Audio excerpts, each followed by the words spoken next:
Well, good morning, everybody. A little bit shorter than the rest of the crew here, so we'll leave the glasses just in case I need them. I'm really fortunate to be here today, and it's good to know the audience in the room. So there are many of you that will be very familiar with some of the things that I'm talking about, but I will try and kind of lay a foundational bedrock as we go through this. So today what I wanted to really talk mostly about has to do with if you could just advance it to the next slide. There we go. Okay, so the Presidential Commission on Election Administration, what exactly that was, and some of our key recommendations from the PCEA, which is the Presidential Commission on Election Administration. What some of the recommendations are to improve specifically access and usability of services for military and overseas voters, and then some of our post-report activity. So, as an election administrator, what happens is that we're coming up on a midterm election, right? And everyone is getting prepared back in your home jurisdiction. Some of you may even be running for office this fall. And what happens with an election administrator, and I was an administrator in Arizona for 11 years, is that you're always preparing for the existing election, but you're always looking to the last election to see what happened that you can improve upon. And you're always looking to the next election to see what you can implement to make sure that you're prepared for the next presidential. Now, back in 2012, although the average voter in this country waited less than 15 minutes, we had more than 5 million voters waited for more than an hour. And in some cases, it was 6, 7, and 8 hours long. It was really unacceptable. And that was what really spurred the president in his State of the Union address in 2013 to form a commission to look at these issues. And so what happened last year, and I served on that commission, we had 6 months to address 11 different topics. And so we met with national election official organizations all around the country. We met with various stakeholder groups, and it was incredibly diverse. We were here in Alaska last year for the Secretary of State's conference, and we met with the Alaska Federation of Natives. We met with the Post Office. We met with the Brookings Institute, the Heritage Foundation, the Brennan Center. So we wanted to make sure that all stakeholders were present and their voices were heard, and that included most definitely the organizations that service our voters overseas and in the military. So meetings that we held, really, when you look at the map, it doesn't look like we were very many places. We went from Miami to Anchorage, from New York City to San Francisco, but we heard from election administrators in almost every single state of the country over that 6-month period of time. And what did we hear from them? Well, we heard that jurisdictions are frustrated and don't feel that their voices are being heard. In legislation, they really feel that they're the least powerful lobby. In appropriations, they tend towards the lower end of the spectrum for resource competition. And even though elections are awash with data, because that's kind of what we do. It's all numbers, right? In many cases, jurisdictions have a hard time telling their story to really inform the community on what exactly they need and why they need it. So jurisdictions are struggling with resources. In some cases, there's a lack of resources that they have at their disposal. In some cases, it's the quality of what they're using. And in other jurisdictions, and part of the reason we had lines in some places had to do with the fact that they had the resources, but they hadn't distributed them properly. And then there are a few jurisdictions that are getting ready to purchase new voting equipment, and they're not happy with what's out on the current market. We're going to talk about that in a minute. Part of that has to do with the fact that there is a stymied process right now with setting our standards because of the Election Assistance Commission not having any commissioners. However, it looks like there's going to be a hearing more than likely on September 10th for the nomination of the 2 Republican commissioners. The 2 Democrats have been nominated for, I think it's 5 years now, waiting for the Republican counterparts, and it looks like that's probably going to happen next month. So these things could be moving forward. We could see some progress because our jurisdictions want to offer the newest and latest and greatest technology, and you'll hear a little bit about some of that from Secretary Gant, to their voters. And quite frankly, the voters are increasingly demanding it. The standards that we're using right now for our voting equipment were last done in 2005, before smart technology, before tablets, and voters are expecting their voting experience to be similar to the ease and convenience and usability of everything else that they have in their lives. After the passage of the Help America Vote Act, until Florida happened, right? 2000. All of us were buying our voting equipment on a rolling basis. So any given year, you'd have a handful of states or jurisdictions buying their equipment. But then we had the Help America Vote Act happen, and everybody got federal money to purchase their voting equipment, and every jurisdiction in the country pretty much went out and bought new voting equipment within a 2-year period of time. So that voting equipment is now aging at the same rate all around the country, and it's now 10 years old, and it's ready to be replaced. And so I don't mean to sound like we're going to have a catastrophic voting equipment failure, but talk to your local election officials and find out if they're finding higher costs in maintenance because their equipment's getting older, if they're finding more of them are failing their logic and accuracy tests, if they're having these challenges, because my guess is that they're going to tell you they are, and replacement is necessary, and it's going to need to happen fairly soon. Now, we also heard repeatedly the mantra that many election officials, and I've said it myself as a local, was that one size does not fit all. We all know that we're doing things differently around the country. So all of the report, the videos, transcripts of all of our hearings, the resources are all available at supportthevoter.gov out on our website.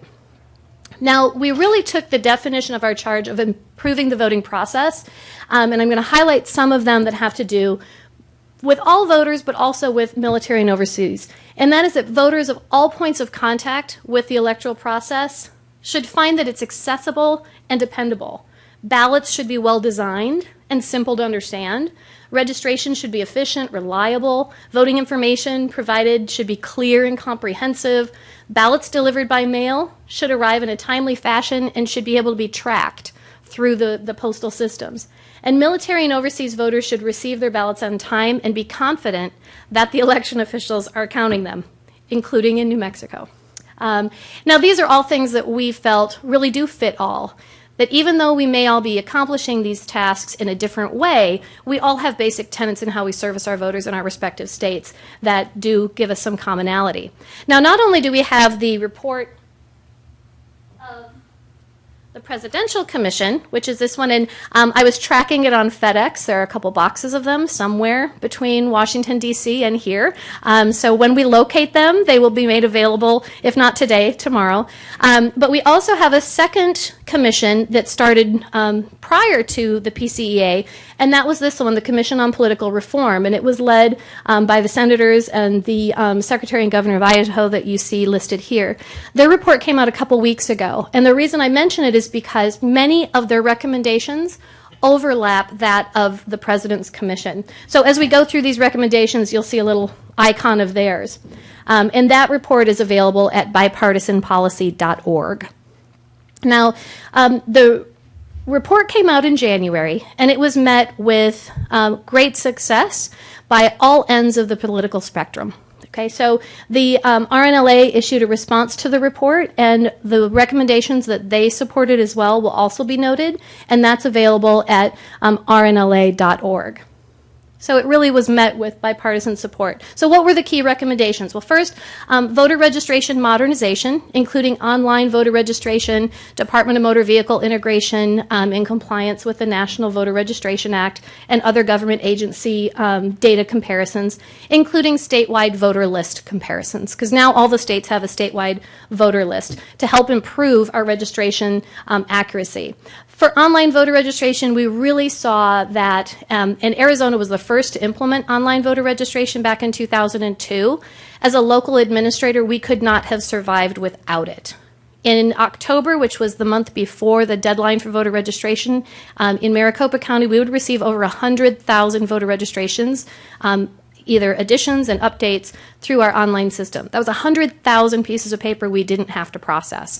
So it really reduces the potential for error, it saves us money, increases the accuracy, and it's something that we've been advocating for as well as expansion of voting opportunities before Election Day, having schools be an in-service day, and then addressing that pending voting equipment crisis and reform of some of the standard setting and certification of voting equipment.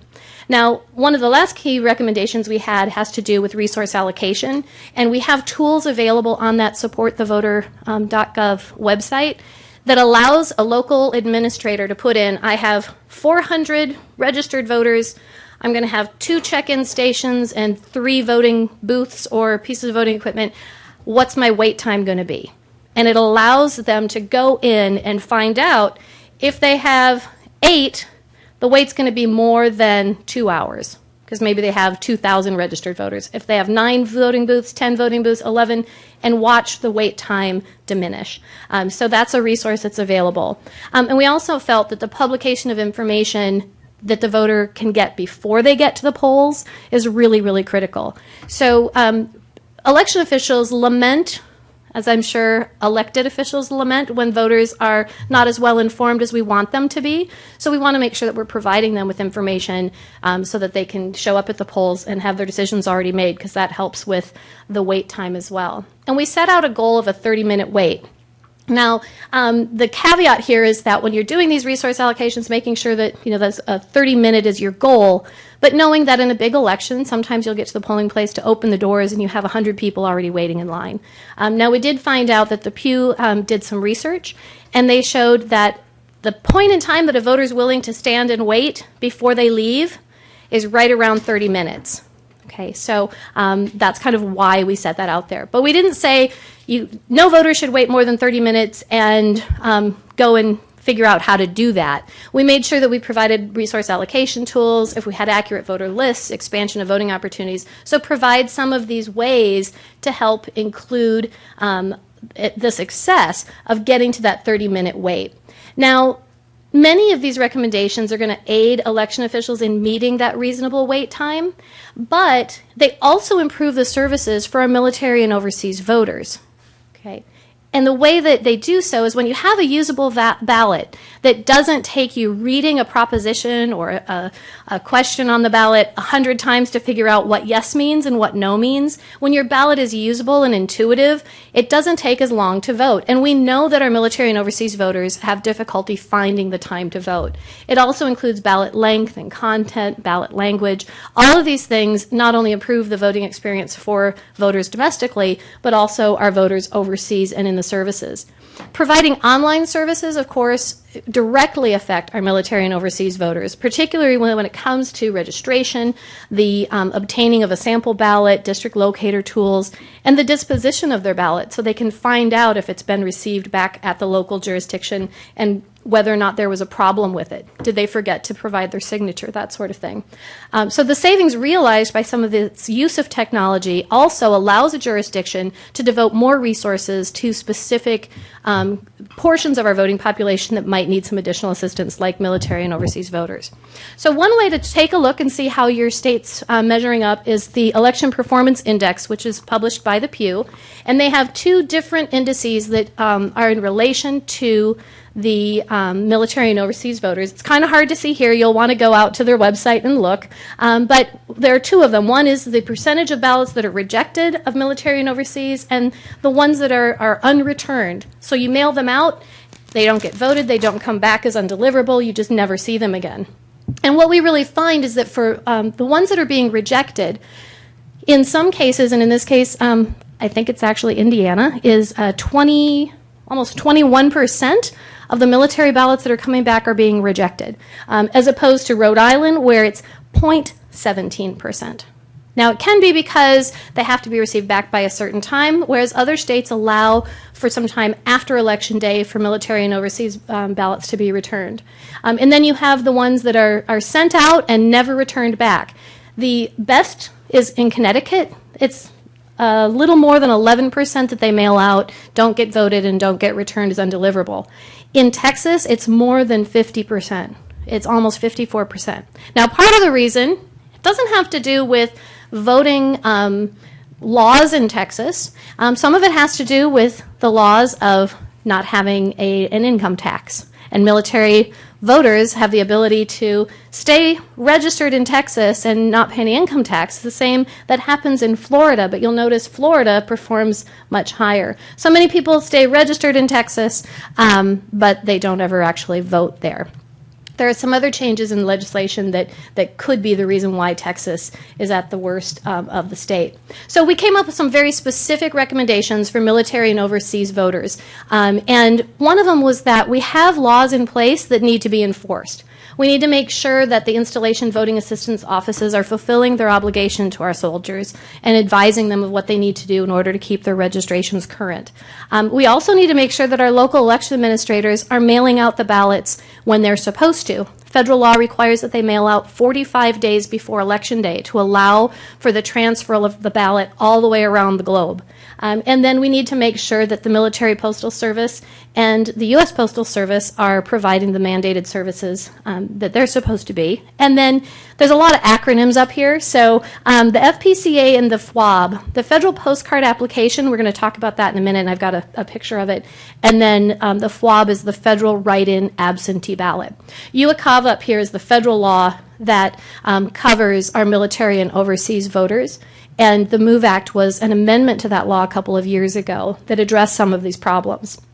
So the Commission was tasked with not setting forth specific either federal or state legislation, but that's why we really felt that we needed to make sure that what is out there is enforced and that there needed to be some additional clarification in some of the federal laws. So this is a picture of the Federal Postcard Application, the FPCA, and one of our recommendations is that these documents be used, these forms be used as a voter registration form for these voters overseas, as a full registration. And what I mean by that is that in some states, if I complete a federal postcard application, an FPCA, I'm allowed to vote, but I'm not considered a fully registered voter. Think about that for a minute. I can vote, but I don't get a voting history. I'm considered that I'm in suspense. Okay, that's problematic. Some states cancel the voter's full registration. An FPCA is only valid for a short period of time. In some cases, it's just 1 year. In other cases, the voter might designate it's after the next general election. In the states that don't consider this a full registration, that voter's registration is canceled.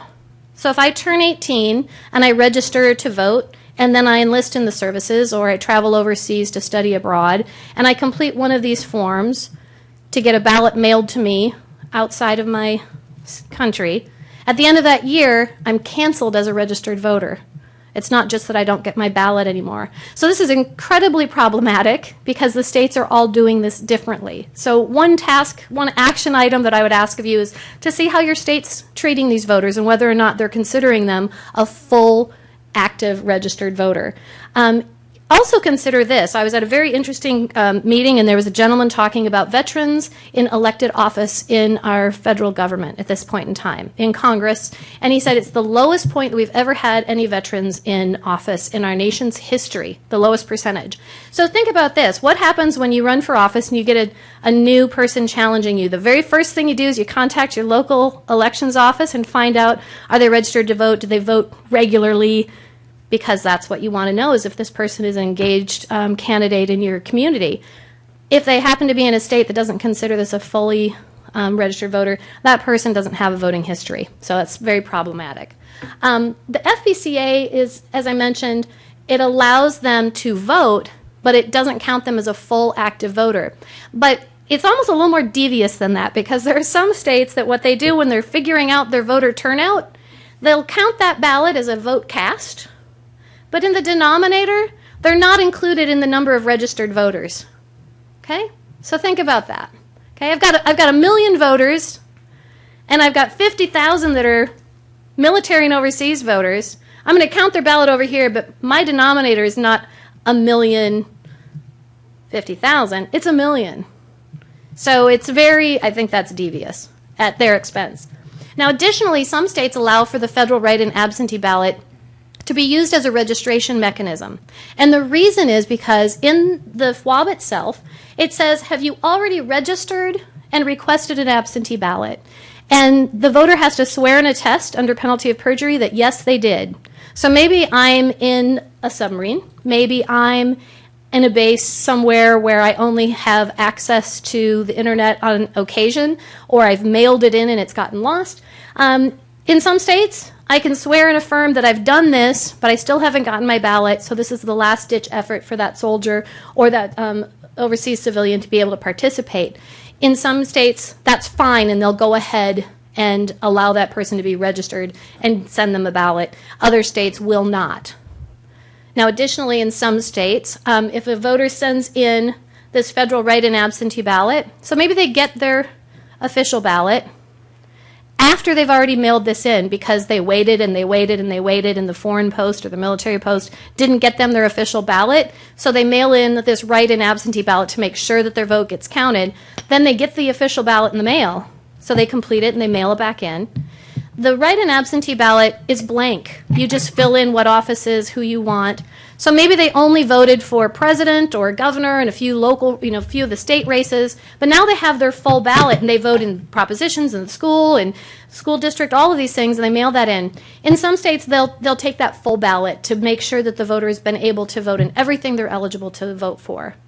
Other states will take whatever comes in first. So if it was the write-in, that's what gets counted.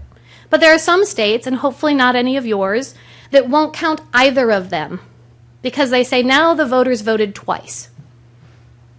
Okay, so that's something to look at, how your state is processing and responding to the way that those voters are voting.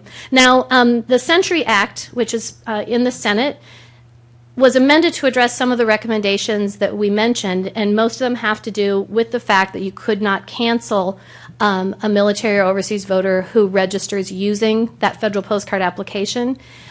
Just at the end of the year, you would have to follow the regular cancellation process that all registered voters undergo. Parts of that Century Act have been incorporated into the National Defense Authorization Act, and the Senate staff has alluded that maybe some more of these pieces will be added. So we're hopeful that that gets added in and gets passed. So after the report came out, we have been all over the country speaking to legislatures about online voter registration and some of our various recommendations. And so now we have this participation at the Democracy Project. We've established a post-election report initiative, and we're available. In case you're not familiar with the BPC, it was founded by former Senators Baker, Daschle, Dole, and Mitchell.